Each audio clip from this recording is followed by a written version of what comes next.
Do you want to be ahead of the game for the latest in arts, music, cuisine, and entertainment across the Middle East's most dynamic capital cities? Al Monitor is proud to launch our City Pulse newsletters, focused exclusively on local news, starting in Riyadh, Dubai, Istanbul, and Doha. Each week, our on-the-ground writers in these cities cover the latest cultural happenings and trends, so you have everything you need to know for the best local experiences. To subscribe for free, go to almonitor.com, that's al-monitor.com, and sign up on our newsletter page. Welcome back to the Al Monitor Brief. I'm Adam Lucente. The spat between the Trump administration and Ukraine has captured international attention, with obvious ramifications for Europe, but also the Middle East.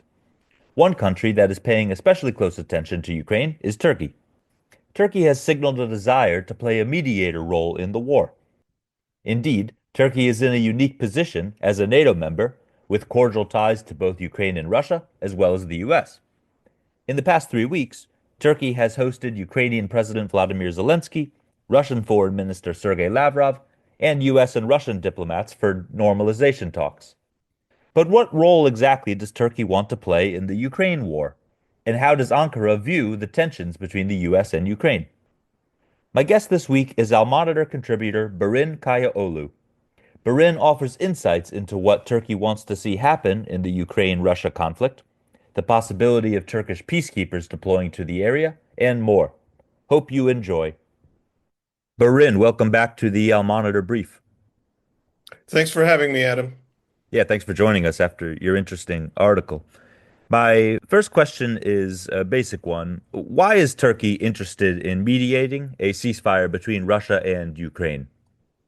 Turkey under President Recep Tayyip Erdogan has been active on the diplomatic front, as you know, in recent years, and pretty much since he became prime minister back in 2003. He's always been interested in either mediating conflicts between third-party countries or resolving outstanding issues between, on the one hand, Turkey and the other country. We saw this in the reach out to Armenia in the late 2000s, and then with Syria as well.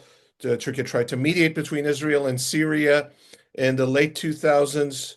And now it's, of course, it's once again in normalization talks, both with Armenia, with which it doesn't have diplomatic relations, but also with its NATO ally and frenemy, Greece. In the case of Ukraine and Russia, there's a prestige aspect to it.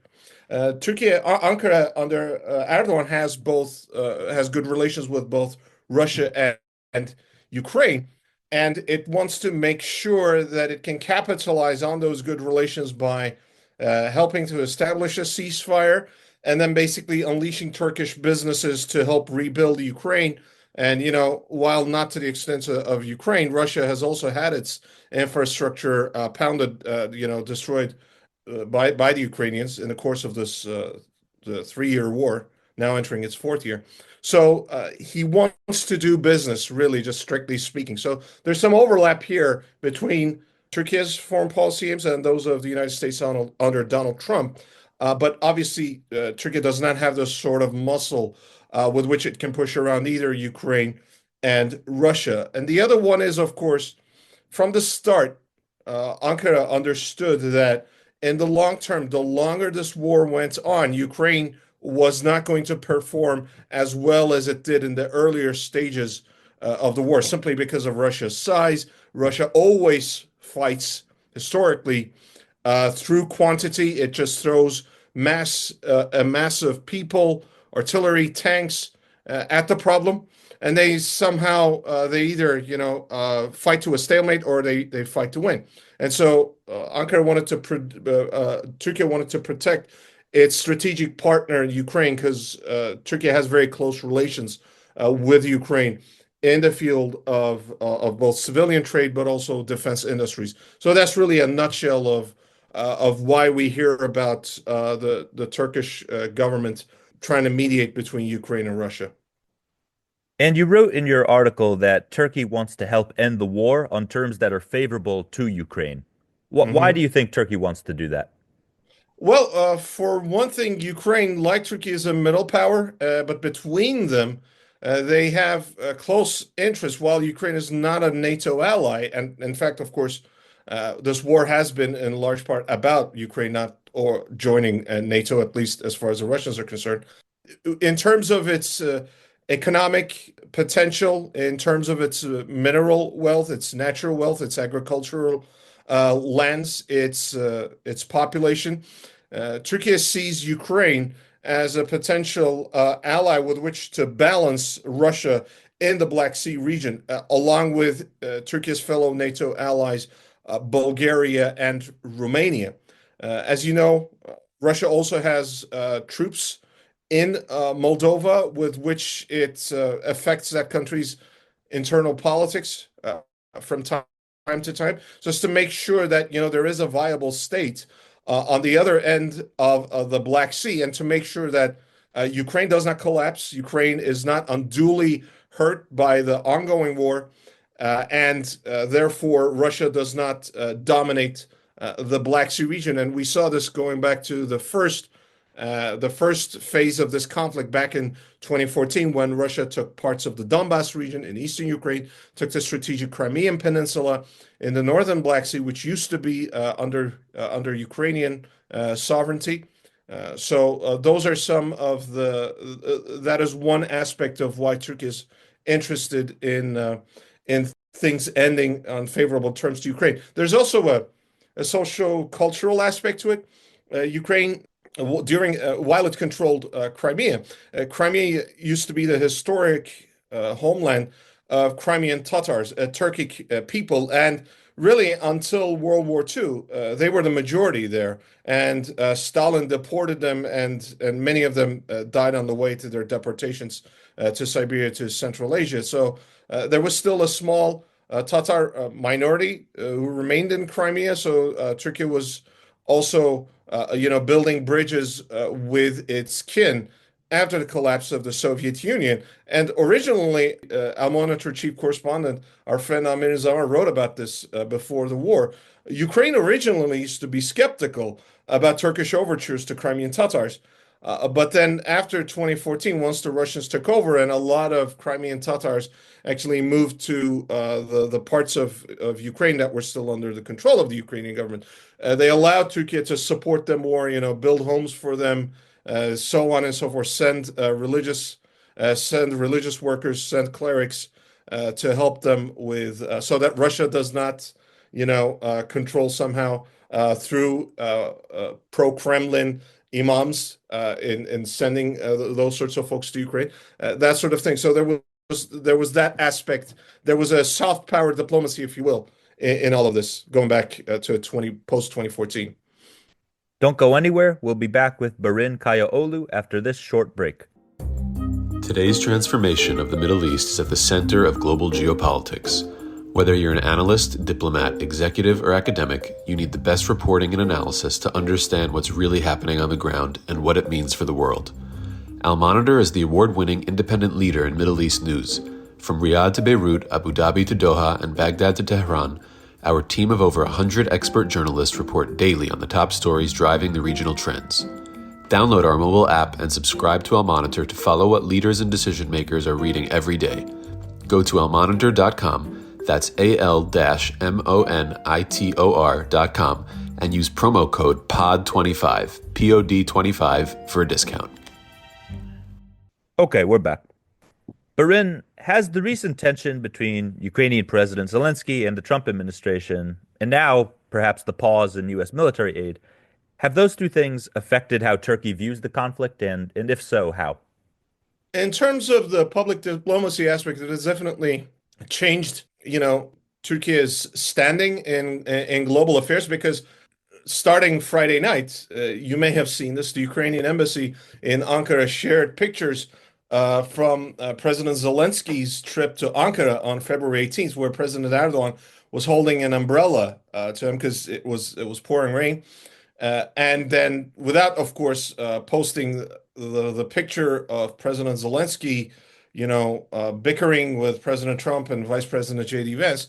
But a lot of people drew that conclusion. So there's that public diplomacy aspect that Turkey is not even working on, right? So the Turks, my people, have not even had to go there, but a lot of international observers are now saying that, Turkey has actually shown itself to be a better friend to the Ukrainians because, in one of those instances where what Turkish leaders have been saying behind closed doors and in front of the doors have been virtually the same to end this war as soon as possible and in terms that are favorable to Ukraine so that Ukraine does not weaken further so that Russia could be balanced, but also not, sent to another extreme so that Russia does not become more radicalized.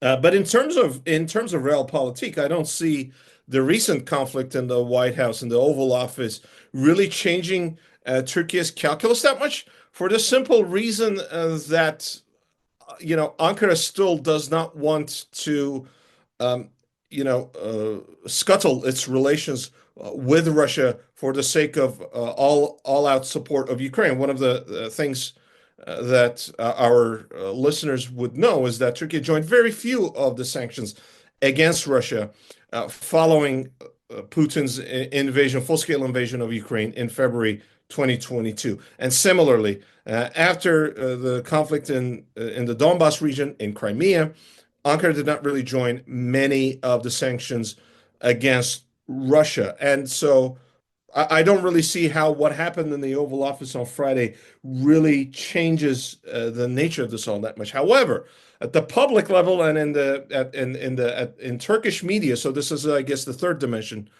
A lot of people were seeing the Trump administrations have been seeing a lot of Turks have been perceiving the Trump administration's overtures towards the Zelensky government with the minerals deal, with the investment deal as basically a capitulation. These are from the 19th century, early 20th century capitulations that the Ottoman Empire, Imperial China, and other developing or underdeveloped countries had to face when dealing with Western powers, to grant them certain concessions, economic concessions, in exchange for in exchange for better political relations. So it was essentially for a lot of Turks, just what they thought they knew all along. This is just American imperialism, and Americans only are interested in these sorts of things, and they would sell Ukraine, down the road for a cheap price if it were to serve their interests. So that's really the public perception on it. In terms of government policy, I just don't see there being a whole lot of change to what we have discussed so far. Very interesting. My last question is about the possibility of peacekeeping forces in Ukraine, which is something you wrote about. Why do you think Turkey would be reluctant to deploy peacekeeping forces in the event of a ceasefire? Honestly, I mean, even while I was writing this, I was a little on the fence about it because I had seen a lot of back and forth. But what I did hear in Ankara while talking to folks in the last couple of months as a possibility of ceasefire and possibly some sort of peace agreement became more obvious that while it's clear that Turkey is going to be one of the guarantor states, and it was during the Istanbul talks between Ukrainian and Russian officials back in April 2022, when there were attempts at an early ceasefire, Turkey was going to be one of the guarantor powers. But actually deploying troops into what had just been a conflict zone is something that Turkish officials were more skeptical about for the simple reason that, that there's a maxim in peacekeeping. There can be no peacekeepers if there is no peace, because what you essentially need is lightly armed, blue helmet people who have the word UN on them, usually, going into places, but usually not with heavy weapons, because that sends a different signal to the local folk who may be offended by these overtures by some foreign country coming in and deploying tons of troops and equipment into their country. So usually peacekeepers prefer to be lightly armed, but the problem with that, of course, is that if they're too lightly armed, then the recently warring factions might not listen to them, and then they might try to take advantage of the situation. There's that aspect that if there's going to be a high risk, and there will be that risk, at least in the initial months, for the war to reignite, then Turkish leaders might be more hesitant to deploy troops there. But if there's going to be a sort of deconfliction zone, which I mentioned this in my article, the Turks and the Russians actually established such zones during the civil war in Syria and made sure that their proxies were not shooting across the lines of control.